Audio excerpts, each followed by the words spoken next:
Ignacio. Tama yan natin. Kasi siguro ako, ang pamana na ibinigay sa akin yun lang.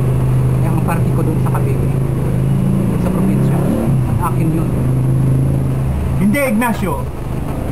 Nakausap ako ng aking inay bago siya namatay. Sinabi niya sa akin yung nabilin niya sa akin. At yun naman ako!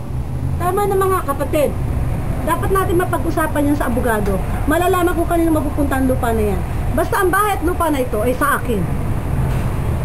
Tingnan natin. Malalaman din natin ito sa abogado kung kanino talaga ipamana ang mga lupain.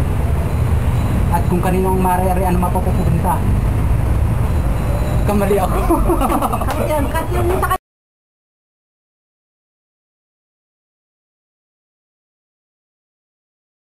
sa akin. Tingnan natin. Malalaman din natin yan sa abogado. At malalaman natin kung kanino talaga ipamana ni inay ang mga ari-arian.